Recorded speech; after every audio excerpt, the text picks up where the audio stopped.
বন্যার পানিতে আমরা কি পরিমাণ ক্ষতিগ্রস্ত হয়েছি এটা আল্লাহ ছাড়া কেউ জানে না। এটা ক্যালকুলেশন করে আমরা টিপে বের করতে পারবো না কি পরিমাণ ক্ষতি হয়েছে। শুধু খালি কি আমরাই ক্ষতিগ্রস্ত হয়েছি? সারা বাংলাদেশ ক্ষতিগ্রস্ত হয়েছে, 20 কোটি মানুষ ক্ষতিগ্রস্ত হয়েছে। সেখানে মানুষের পাশাপাশি বোবা প্রাণীগুলো ক্ষতিগ্রস্ত হয়েছে। যে এটা আমরা আগামী 1, 2, 3 বছরও এটাকে রিকভার করতে পারবো না, এটা আমরা বিশ্বাস করি। এইভাবে আপনি কি মনে করেন যে বন্যার পানি দিয়ে আমাদেরকে শেষ করেছে? না, এটা পরিকল্পনা করে শেষ করেছে।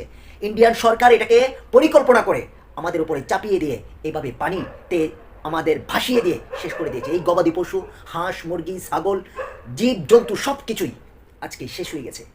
এই বাংলাদেশের ফসল আমরা আগামী 1 বছরও ভালোভাবে করতে পারবো না, সেই জায়গাটা আমাদের নষ্ট করে দিয়েছে।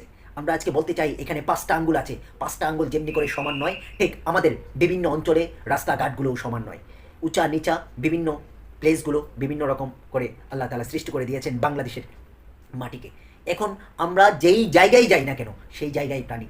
এইভাবে আমাদেরকে প্রতি বছরেই খেসারত দিয়ে যেতে হচ্ছে। আমরা বলতে চাই এই খেসারত আমরা কতদিন দেব? আমাদেরকে ঘুরে দাঁড়াতে হবে।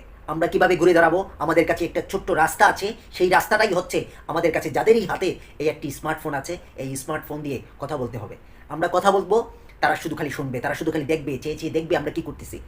আমাদের জায়গা থেকে আমরা বয়কট করব ইন্ডিয়ান পণ্য, ইন্ডিয়ার যত সেক্টরে যা কিছু আছে সব আমরা বয়কট করব। এটাই আমাদের কাজ। আমাদের এইটুকু করতে পারলে আমরা টেকনাফ থেকে তেঁতুলিয়া বাংলাদেশের প্রতি ইঞ্চি মাটিতে যারাই আছে তারাই এই প্রতিবাদটুকু করবে।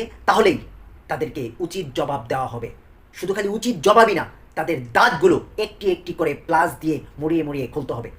এভাবেই আমাদের প্রতিবাদ করা ছাড়া আমাদের আর কোনো উপায় নেই। আমি বলতে চাই আমার জায়গা থেকে, আপনি বলুন আপনার জায়গা থেকে, এখনই সময় ঘুরে দাঁড়াতে হবে। এই বলে আমার কথা শেষ করছি। ভালো থাকবেন, সুস্থ থাকবেন। আল্লাহ হাফেজ, আসসালামু আলাইকুম।